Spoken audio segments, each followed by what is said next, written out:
Bonsoir à tous, bienvenue dans cette grande interview. On va parler, devinez de quoi? Évidemment du conclave. Pendant que nous parlons, vous savez qu'il y a des négociations, c'est la dernière séance, des discussions encore très tendues. On va en parler avec deux personnes qui ont joué aussi un rôle dans ces moments importants du dialogue social. Bertrand Martineau, qui est expert auprès de l'Institut Montaigne maintenant, ancien conseiller social de Nicolas Sarkozy. Bonsoir. Bertrand Martineau. Merci d'être là. En plus, vous publiez tout juste Le travail et la solution. Vous nous direz comment. C'est peut-être parce que derrière le dossier des retraites, on voit bien que c'est la question du travail qui se pose. Et puis, j'ose pas dire face à vous, parce que sur de nombreux points, vous êtes d'accord. On va essayer de trouver les désaccords. C'est Antoine Fouché, qui est président du cabinet Quintet et ex-directeur du cabinet de la ministre du Travail, Muriel Pénicaud. Bonsoir, Antoine Fouché. Bonsoir, Edwige. Et on va rappeler que vous publiez Sortir de ce travail qui ne paye plus. Vous êtes pour qu'il y ait un Big Bang fiscal. Voilà, là, peut-être sur ce point-là que vous ne serez pas complètement d'accord. Alors, je le disais, c'est toujours pas terminé, cette réunion. C'est un peu la dernière séance. On a vu des crispations. Il y a même, juste avant cette dernière séance, il y a eu le patronat qui est arrivé avec de nouvelles propositions, alors que la CFDT, Maryse Léon, a dit ils sont en train de torpiller ce conclave. Tiens, je voudrais qu'on écoute Patrick Martin, et puis ensuite, vous nous direz comment vous réagissez. On écoute Patrick Martin. Aussi important soit-il, ce sujet n'est qu'un sujet parmi bien d'autres. J'allais dire, son poids relatif au regard de tous les autres sujets diminue de jour en jour. Est-ce que ça veut dire qu'on n'est pas motivé? Certainement pas. Enfin, c'est pas l'alpha et l'oméga de la réussite de la France. Alors, tiens, tant qu'à faire, on va écouter de l'autre côté parce qu'il était remonté comme une pendule. C'est le monsieur retraite de la CFDT que vous devez connaître, bien sûr, Yvan Ricordeau. Il a vraiment rétorqué. Il était absolument, mais sous le nez de Patrick Martin. On l'écoute. C'était tout à l'heure. Hein. On écoute, non, on n'écoute pas. Bon, aussi important soit-il, ce sujet n'est qu'un sujet parmi bien d'autres. Si j'allais dire, son poids relatif. C'est pas normal. Dans un cycle de négociation, il y a des règles de loyauté en termes de négociation. Et c'est pas normal, juste avant la conclusive, d'organiser des nouvelles propositions qui sortent de nulle part, mais en fait qui sont juste du réchauffé, et de faire une mise en scène pour torpiller une négociation comme ça vient d'être fait. Alors, Bertrand Martineau, Antoine Fouché, d'abord, moi, j'aimerais bien que vous me racontiez, quand vous observez ça, vous dites, à chaque fois, c'est le même numéro, ou pas. Qu'est-ce que vous en pensez, Bertrand Martineau? Vous avez assisté à ça, c'est le genre de grand maître social. Il y a toujours une dimension théâtrale ou de chorégraphie, ça dépend comment on voit les choses. Et donc, cette affaire n'échappe pas à la règle. Il faut montrer que c'est dur, il faut montrer qu'il y a des coups de théâtre, il y a des portes qui claquent, il y a des engueulades, des rabibochages. Tout ça est tout à fait normal. Enfin, il n'y a rien d'extraordinaire. La difficulté dans laquelle là sont les partenaires sociaux, c'est qu'ils négocient. Je pense qu'on leur fait porter un chapeau qui est un peu trop grand pour eux. C'est-à-dire que là, on parle quand même de la totalité des finances publiques. En fait, c'est un quart des finances publiques. C'est un sujet absolument colossal. Donc, on n'est pas sur des petits curseurs. On va peut-être bouger un petit paramètre par-ci, par-là. En fait... Voilà, on leur demande trop aux partenaires sociaux. Et en fin de négociation, les esprits s'échauffent, c'est un peu normal. Et ça n'augure absolument pas de ce qui va se passer ce soir, puisque ce conclave, il est un peu comme le conclave, le vrai conclave, celui de l'Église. C'est que la seule chose qu'on sait, c'est qu'on ne peut pas anticiper ce qui va sortir de ce genre d'exercice. Voilà. Antoine Fouché, vous avez vécu ça au ministère du Travail. Je ne sais pas comment vous vous dites ce soir. Je trouve c'est inquiétant lorsqu'on voit Maryse Léon qui dit torpiller, le patronat cherche à torpiller cette réforme. Non, parce que comme l'a dit Bertrand Martineau, le théâtre fait partie du jeu. Après, je trouve là quand même que ce qui est frappant sur la séquence que vous avez passée juste avant, c'est que les deux ont raison. C'est-à-dire qu'il y a Patrick Martin qui dit, de toute façon, comme on n'attend pas de réforme structurelle des retraites de notre négociation, comme l'a dit Bertrand Martineau, ça sera au mieux des bougées de curseur. Ce n'est pas déterminant pour l'avenir de la France qui est réussite ou échec. Et il a raison. Et il a raison de faire redescendre la pression de ce point de vue-là en se disant heureusement que c'est pas là dans la négociation que l'avenir économique de la France se joue. Et Yvan Ricordeau derrière qui dit non mais attendez, dire ça et faire des propositions au dernier moment en passant par la presse, d'abord, avant de passer par les syndicats, c'est pas loyal. Et il a raison. Et alors du coup, une fois qu'on a dit ça, je pense quand même, au risque d'être démenti dans quelques heures, que c'est quand même plutôt le signe d'une négo où les acteurs n'ont pas confiance en eux, Et quand vous n'avez pas une confiance minimale entre les acteurs, en général, quand même, la probabilité que ça se solde par un échec, elle est quand même beaucoup plus forte. Et là, disons qu'à minima, l'après-midi et la séance conclusive, comme a dit Yvan Ricordo, elle est quand même super mal partie, parce que pour retrouver ensuite une forme de sérénité, discuter, retrouver de la confiance et trouver des points d'accord, quand une séance, elle commence mal comme ça, par un espèce de coup de Trafalgar du patronat, c'est mal barré. Après, ça veut pas. Je suis d'accord avec Bertrand. On peut pas savoir par définition parce que il y a énormément de choses qui se jouent et il y aura énormément de pression de l'exécutif en fait, parce que c'est ça le vrai enjeu. C'est la stabilité du gouvernement. Ça n'a rien à voir avec les retraites, le conclave des retraites, en vrai, sur le vrai enjeu. Et donc, il est possible qu'il y ait des interférences de l'extérieur qui mettent une telle pression qu'il y ait quelque chose d'à minima plutôt que rien.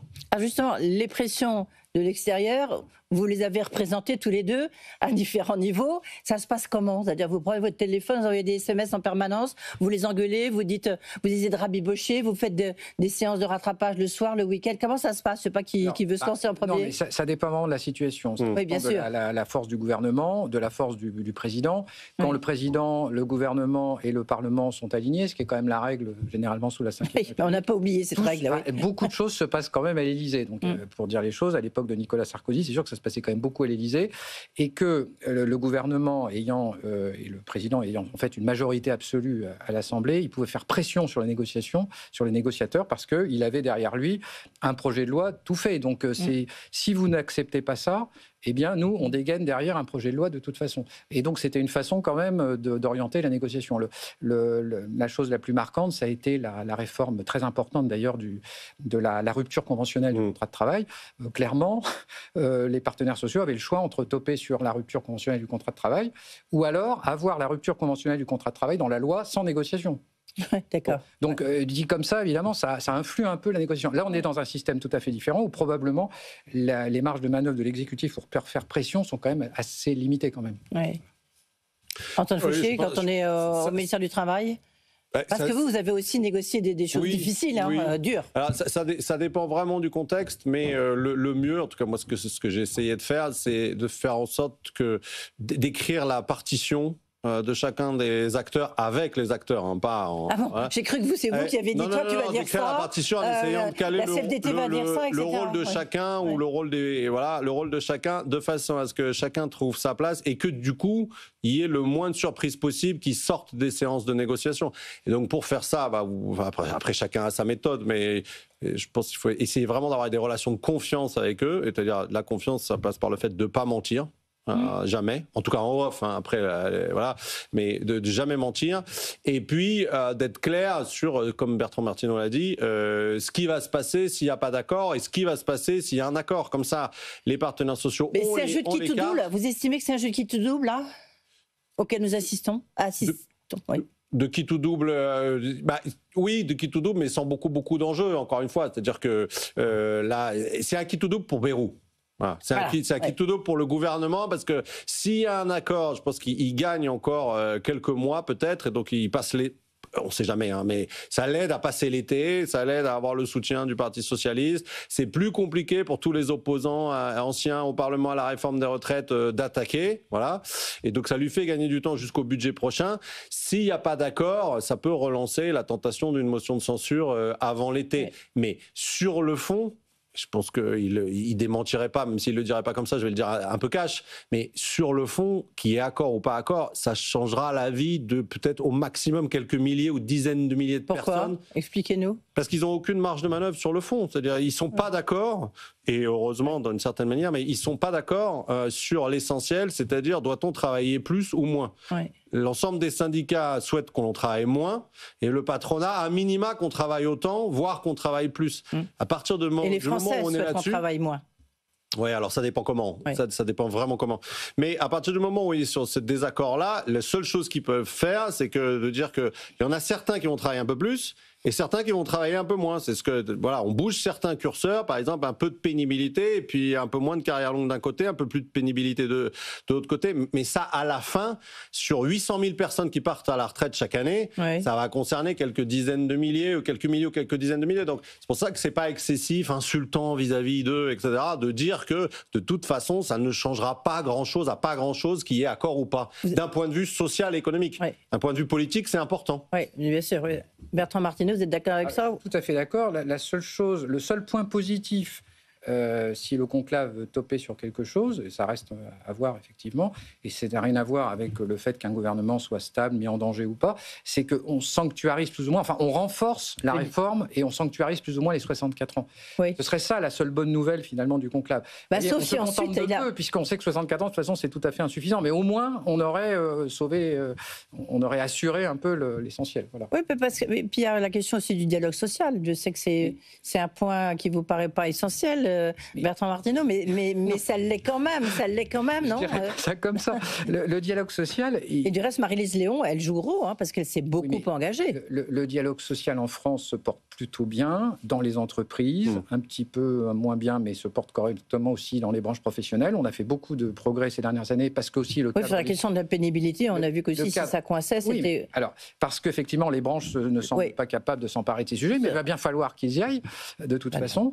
Et c'est au niveau des branches et des métiers que ça va jouer. Je ne crois pas qu'on puisse régler le problème de la pénibilité ou de l'usure professionnelle. Ce n'est pas tout à fait les mêmes concepts. Au niveau interprofessionnel, avec des bornes d'âge, des critères généraux. C'est la même chose, non? Usure et pénibilité? Non, parce que la pénibilité, vous avez la question de l'anticipation. C'est-à-dire qu'il faut éviter les métiers pénibles. Alors quand vous êtes usé, vous êtes usé, indépendamment d'ailleurs du métier que vous avez exercé. Si vous n'êtes plus en état, par exemple, si vous avez le dos cassé, c'est pas forcément que vous avez eu un métier pénible, c'est que vous êtes usé parce que vous étiez peut-être fragile aussi.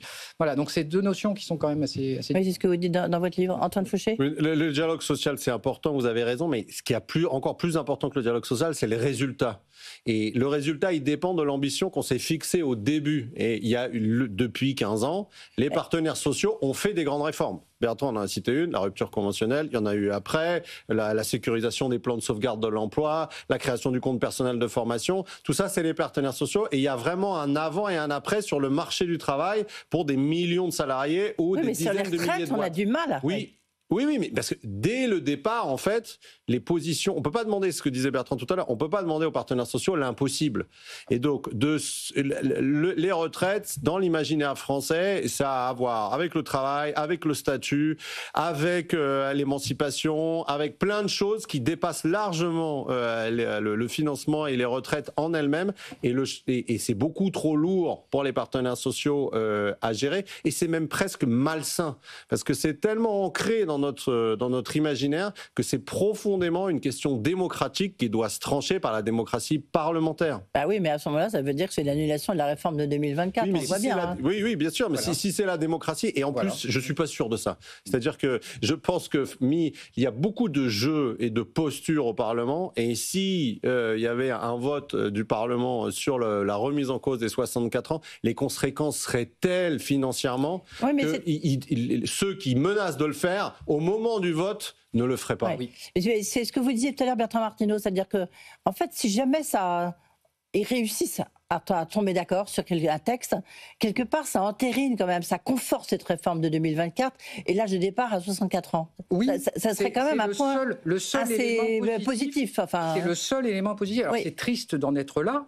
C'est-à-dire de penser que le nec plus ultra de la réforme aujourd'hui, ce soit les fameux 64 ans et qu'on laisse le système par ailleurs dériver pendant des décennies et qu'on n'a aucune solution à court terme.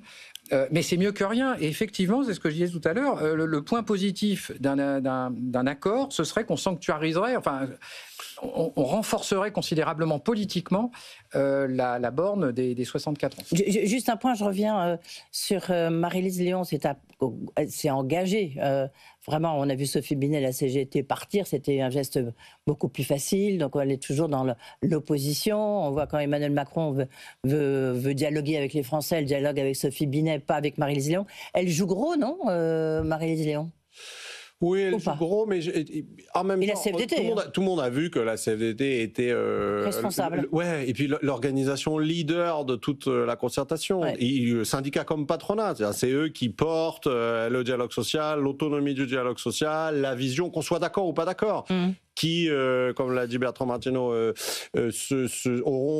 semblent avoir le courage de dire finalement les 64 ans, on va les entériner d'une manière ou d'une autre. Donc même s'il n'y a pas d'accord, évidemment ça serait un échec, mais quand même je ne pense pas que la CFDT sortirait fondamentalement affaiblie d'un échec éventuel là-dessus, parce que on a vu que son poids politique, l'avenir du PS dépend de la CFDT. Ouais. On l'a vu pendant au moins un trimestre, donc c'est quand même absolument déterminant et très visible.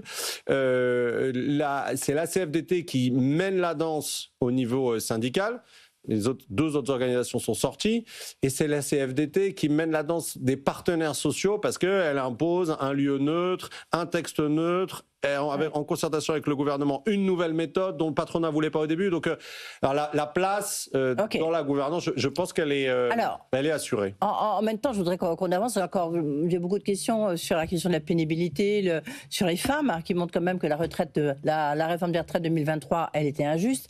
Mais je voudrais qu'on avance, qu'on parle du travail, parce que vous avez tous les deux travaillé, publié sur ce sujet. Là, Bertrand Martineau, je rappelle que vous venez de publier « Le travail est la solution ». Surtout, j'ai presque envie de dire, le sous-titre est presque plus important, c'est réconcilier, non, pardonnez-moi, mais c'est réconcilier les Français avec le travail. C'est sûr que on voit bien toute la difficulté, en fait. C'est que les Français, ils n'ont plus tellement envie de travailler. Or, le travail est au cœur de nos sociétés contemporaines, c'est ce que vous écrivez, et vous dites, c'est pas que une valeur sociale, maintenant c'est devenu un sujet politique. Oui, et d'ailleurs, on le voit, et c'est très malheureux, d'ailleurs, on parle essentiellement de travail au moment où on parle des retraites, en fait. On parle du travail en creux. Et c'est très dommage, parce que le fondement de notre économie, et puis le fondement même de la vie, c'est de travailler, c'est pas de partir en retraite. Je veux dire, on ne naît pas pour partir en retraite, on naît pour avoir une activité, notamment professionnelle. Mais est-ce qu'on naît pour travailler ? Entre autres, l'activité humaine, une société humaine qui ne travaille pas, moi j'ai l'habitude de dire qu'une société humaine sans travail, c'est plus vraiment une société humaine. Alors c'est des cyborgs, c'est peut-être une société sous contrôle de l'intelligence artificielle, mais c'est plus une société véritablement humaine. Voilà. En tout cas, c'est ce qu'on a depuis qu'on a une civilisation. Voilà. Donc. Alors qu'est-ce qui s'est passé, rapidement il y a un désenchantement du travail. Alors il y a plusieurs causes, et je pense qu'Antoine Fouché sera largement d'accord. Il en a une, oui. Voilà. Oui. Il y a le fait que, à tort ou à raison, et en fait essentiellement à raison, on a l'impression que le travail ne permet plus de progresser comme avant dans l'échelle sociale, ne permet plus de s'acheter un logement, puisque en fait maintenant il faut beaucoup plus d'années maintenant pour acheter un logement qu'autrefois. Les perspectives professionnelles se sont assez assombries, et l'évolution. Et il y a un rapport au travail qui n'est plus bon. Il y a aussi un problème dans les entreprises, non ? Il y a un problème avec les entreprises, et un problème en particulier avec le management, et avec la posture managériale vis-à-vis des salariés, qu'on a souvent, alors je ne veux pas faire de généralité, mais qu'on a souvent infantilisés, à qui on laisse relativement peu d'autonomie. Je vais prendre un exemple, par exemple, de choses qui rendent un peu fou. Par exemple, une entreprise qui impose à des salariés de télétravailler, d'être au bureau, par exemple, 3 jours par semaine ou 4 jours par semaine. Bon. Elle a ses raisons, c'est sans doute souhaitable, enfin, peu importe. Mais si elle leur impose de revenir au travail, au bureau, mais qu'elle les fait travailler dans les conditions du télétravail, c'est-à-dire que les gens ne se parlent plus, les équipes sont parties en télétravail, ce mouvement devient absurde. Ouais. Et très mal vécu, et peut engendrer des véritables pathologies. Et en fait, ce à quoi on assiste quand même dans les entreprises, et aussi dans les administrations d'ailleurs, c'est une explosion des pathologies mentales qui va bien au-delà des problèmes de pénibilité physique. Le problème du travail dans les prochaines décennies, ce seront évidemment les pathologies psychiques et le côté pathogène de certaines organisations si on en arrive jusque-là ? Ce qui fait d'ailleurs, et c'est un des éléments importants des études des dernières années, qu'on évoque beaucoup avec Franck Morel dans le livre, c'est que ça relativise totalement les questions traditionnelles de la société industrielle, qui était par exemple le temps de travail. C'est-à-dire que la question du burn-out n'a à peu près rien à voir avec la durée du travail. Vous pouvez être en burn-out à 35 heures. Le grand sujet de Benoît Hamon, on s'en souvient, à l'époque, on disait mais il est fou, mais comme quoi il avait raison. Qui ça ? Benoît Hamon, vous vous rappelez ? Oui, mais enfin, après, l'idée d'en faire une maladie professionnelle, après, ça pose tout un tas de problèmes. On ne peut pas non plus mettre en arrêt maladie facilement tous les gens qui se sentent pas très bien. C'est difficile. Mais ce que je veux dire simplement, c'est que les pathologies d'aujourd'hui sont des pathologies qui ne sont pas liées, ce ne sont pas les mêmes que celles de l'ère industrielle. Donc, un management toxique, un sentiment d'absurdité, être écrasé par des process d'entreprise, de bureaucratie peut rendre malade. Encore un point avant de basculer sur l'autre sujet du travail que défend Antoine Fouché, c'est de dire qu'il n'est pas assez rémunéré. Vous avez une phrase que je trouve intéressante, vous dites les mutations, en fait, les différentes mutations, comme l'intelligence artificielle et comme d'autres, sont vécues comme une fatalité que les institutions traditionnelles, auxquelles les institutions traditionnelles ne savent pas répondre. J'ai trouvé que c'était intéressant, surtout aujourd'hui, où il y a beaucoup d'interrogations sur l'intelligence artificielle. Eh bien, effectivement, mais c'est vrai pour toutes les révolutions technologiques. Je ne suis pas sûr que l'intelligence artificielle, de ce point de vue-là, soit radicalement différente des mutations, mais gigantesques qu'on a connues au XXe siècle et au XIXe siècle. La vérité, c'est que les institutions, au sens large, les entreprises, l'administration, les partenaires sociaux, la législation, s'adaptent très mal et avec retard aux mutations technologiques. Et là, on est en train de vivre ça avec l'intelligence artificielle, effectivement. C'est un des éléments du puzzle. Antoine Fouché, est-ce que vous diriez, vous aussi, que le travail est devenu décidément un sujet éminemment politique ou pas ? Est-ce que finalement, c'est presque l'essentiel, en fait, de notre société aujourd'hui, le travail, la valeur travail ? C'est l'un des deux. Économiquement, de toute façon, c'est l'un des deux facteurs de production. Un travail et capital. Donc, si vous avez plus de travail, de toute façon, vous ne produisez plus rien. Donc, c'est l'appauvrissement collectif pour répondre à votre question si on ne travaille plus. Ou alors, on est dans une société où on ne s'épanouit plus dans ce qu'on fait. Il n'y a que du loisir. Et je pense que je rejoins largement Bertrand Martineau là-dessus. Je pense que contrairement à ce qu'on s'imagine, ça serait une société profondément déprimée et triste. Parce que quand il est choisi, le travail est un mode de réalisation de soi qu'aucune autre activité humaine peut apporter. Donc l'enjeu, c'est pas tellement de travailler moins ou de travailler davantage, même si on doit travailler davantage collectivement, c'est que le maximum d'entre nous puisse choisir son travail, parce qu'un travail choisi, c'est une source d'épanouissement, encore une fois, à nul autre pareil. Même s'il y a d'autres sources d'épanouissement, mais il n'y a que le travail qui apporte cette forme de réalisation de soi. Et donc pour répondre à votre question, ce qui me semble essentiel dans ce qu'a dit Bertrand avant, c'est que, en fait, ce qu'il y a de passionnant dans notre époque, c'est qu'il n'y a plus aucun régime de justification collective du travail. C'est-à-dire, la question « pourquoi travailler ?» que vous avez posée il y a 10 minutes. On se la pose d'une manière dont on ne se l'est jamais posée depuis le début de la civilisation. C'est-à-dire, si je prends juste depuis le Moyen-Âge, en 30 secondes, il y a toujours eu des réponses collectives à la question « pourquoi travailler ?» D'abord, la réponse religieuse. Pourquoi travailler ? Pour mériter son salut. Pas de travail, pas de salut. Donc ça, si vous voulez. Et en plus, on remettait pas en cause ça. C'était la manière dont on était structuré, la société religieuse ou traditionnelle, comme on veut. Ensuite, il y a eu la promesse de gauche ou la promesse marxiste, on peut l'appeler comme on veut, mais c'était l'idée de travailler pour préparer une société sans classe ou une société sans État et qui était une forme de rapatriement du paradis sur Terre. Plus personne n'y croit non plus. Et puis, on a eu quand même pendant 60 ans le progrès matériel. C'est-à-dire qu'on travaillait pour vivre de mieux en mieux et pour que ses enfants vivent mieux que soi. Et ça aussi, c'est fini. Et donc, on est dans une situation où il n'y a plus aucune raison collective de travailler qui s'impose à la grande majorité. Donc, c'est chacun qui, individuellement, doit répondre à la question « pourquoi travailler ?» Et la réponse, ça ne peut pas être que pour survivre, parce qu'il y a d'autres manières de gagner de sa vie que de travailler.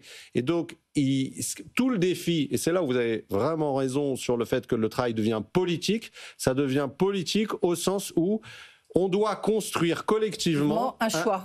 On doit construire collectivement une société dans laquelle le maximum d'entre nous choisit son travail, trouve du sens à son travail, et on l'a jamais fait parce que jusqu'à présent, la majorité d'entre nous étaient pris dans des justifications collectives qui fait qu'on travaillait puis c'était comme ça et on se posait pas la question.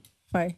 Oui, donc c'est devenu un choix individuel. Bon, la question maintenant. Faut-il que les cadres juridiques, le permettent, les incitations, la fiscalité, favorisent justement cette nouvelle émancipation qu'on appelle de nos voeux, Antoine et moi, et sans laquelle on est quand même très mal parti. Oui, moi, ma question maintenant, je vous écoute, vous parlez très bien, mais on fait quoi ? Non, mais vous voyez, comment faire ? Comment faire pour dire à des jeunes qui se disent, moi je suis désolé, là j'ai coiffeur, là j'ai piscine. Non, il faut qu'ils travaillent parce que ils vont trouver leur. C'est ça, j'allais dire la même chose. Pourquoi les jeunes? Parce que c'est un préjugé. Non, c'est pas un préjugé. Non, c'est qu'on le voit bien que nous, on fait partie d'une génération où on a travaillé un peu tout le temps, et du reste sans doute trop. On n'a pas forcément montré le bon exemple. Non, mais deux choses très rapidement là-dessus. Oui. D'abord, collectivement, les Français n'ont jamais autant travaillé qu'aujourd'hui. Oui. C'est le taux d'emploi qui le montre. Oui. Mais donc il n'y a pas d'épidémie de flemme qui tombe sur la France. Mais non, mais c'est pas une question d'épidémie de flemme, c'est envie de faire autre chose, de vivre. Je m'en vais, je vais chez le coiffeur, on peut dire, de vivre autrement. Oui, mais ça c'est normal. Et après, juste 30 secondes. C'est normal d'avoir un autre rapport au travail. Voilà.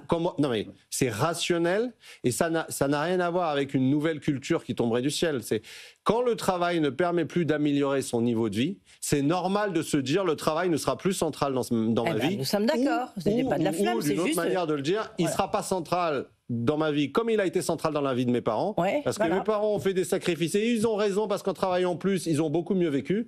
Mais moi, si je travaille plus, je vivrai pas mieux. Et c'est vrai. Et donc, tant qu'on ne résoudra pas cette question-là, alors ça ne veut pas dire que c'est malsain d'avoir un rapport plus non, met à distance le travail. C'est pas ça que je suis en train de dire. Pas mal, Mais ce que je veux dire, c'est qu'il y a des vraies raisons de fond qui expliquent ces nouveaux rapports au travail, parce qu'il y a relativisation et aussi exigence de sens aussi. Bertrand Martineau. Il y a un élément intéressant qui va dans ce sens, c'est l'engouement pour l'entrepreneuriat qui touche particulièrement les jeunes. L'entrepreneuriat, c'est quoi? C'est beaucoup de travail, parce qu'on travaille plus en moyenne quand on est entrepreneur. C'est comme ça, on travaille plus pendant l'année. Mais c'est aussi plus de liberté, c'est plus de choix. Je travaille comme je veux et pour moi. Voilà, alors on peut voir les choses positivement ou négativement. Positivement, ça veut dire que les gens ne sont pas paresseux, qu'ils ont vraiment envie de travailler, simplement ils ont un nouveau rapport au travail. Et puis on peut voir la chose de manière un peu négative, c'est que la promesse salariale n'est plus aussi attractive qu'avant. Le CDI ne fait plus rêver, donc voilà. Oui, mais la question derrière, ce que je veux dire, c'est pourquoi le CDI ne fait plus rêver? Parce que l'entreprise ne sait pas y répondre. Vous voyez ce que je veux dire? Il y a ça quand même derrière. En partie, mais c'est aussi une question structurelle de toute façon de rémunération du travail qui n'augmente plus, qui ne baisse pas, il ne faut pas faire du misérabilisme, mais qui n'augmente plus de la même manière. Et comme l'a dit Bertrand tout à l'heure, travailler ne permet plus à la majorité des gens de changer de niveau de vie. Donc vous ne pouvez pas avoir le même rapport au travail. Et il y a un chiffre de l'INSEE qui est sorti il y a 10 jours qui va exactement dans le sens qu'a indiqué Bertrand Martineau, c'est le nombre de jeunes qui, au sortir de leurs études, fondent leur boîte avant de passer par le salariat. Il a doublé en 20 ans. Et dans les raisons qu'a évoqué Bertrand, il y a aussi les charges. Vous payez 20% de moins de charges quand vous êtes indépendant. Et les jeunes qui sont bien formés avec des simulateurs qu'ils ont à gogo devant eux, ils font très vite le calcul qu'en étant indépendant, en travaillant pareil, on gagne plus. Bertrand Martineau, vous, si vous aviez 2 mesures à prendre, ça serait quoi? Déjà, moi j'ai quand même tendance à dire qu'on a un problème collectif de dynamisme économique en général, de redressement des finances publiques. Le défi. On est d'accord, mais donc il va falloir travailler plus. Donc c'est le sujet des retraites pour ce qui est du taux d'emploi des seniors. Et s'agissant... Mais c'est quoi votre mesure? Là, vous êtes en train de me détailler, j'ai envie de dire ce qu'on sait, le paysage, à me décrypter. Vous faites quoi, là? Retirer toutes les réglementations qui empêchent les gens de travailler davantage et donner toutes les bonnes incitations fiscales et sociales pour les gens qui veulent travailler davantage. C'est vrai, vous étiez chez Nicolas Sarkozy, les heures sup. Sauf qu'on a raté quelque chose à l'époque de Nicolas Sarkozy, c'est qu'on a défiscalisé les heures supplémentaires pour les salariés, donc ça a été une mesure pouvoir d'achat qui est la satisfaction de tout le monde. On a juste raté la question patronale parce que c'est quand même en gros le patron qui décide votre temps de travail. Bon. Et donc de ce côté-là, on a raté la marche puisqu'il y a très peu d'incitation du côté patronal et que les heures sup et les rachats de jours de RTT, etc., sont extrêmement chers. Donc il faut déverrouiller tout ça, certainement pas faire les 35 heures à l'envers, c'est-à-dire repasser à 39 heures ou 40 heures ou je ne sais quoi, mais faire en sorte que les incitations soient plutôt à augmenter le travail plutôt qu'à subventionner le loisir. Je rappelle que la France n'est pas l'exceptionnalisme français en la matière, c'est pas que le temps de travail a été réduit, c'est qu'on est le seul pays au monde à avoir subventionné par des allègements de charges la baisse du temps de travail, c'est-à-dire subventionner le loisir. Donc ce que je propose, c'est que plutôt que de subventionner le loisir, on encourage simplement... Finalement, on revient toujours à la question fiscale, merci beaucoup. Toujours pas de fumée blanche, en tous les cas. Merci beaucoup d'avoir été avec nous, Bertrand Martineau et Antoine Fouché.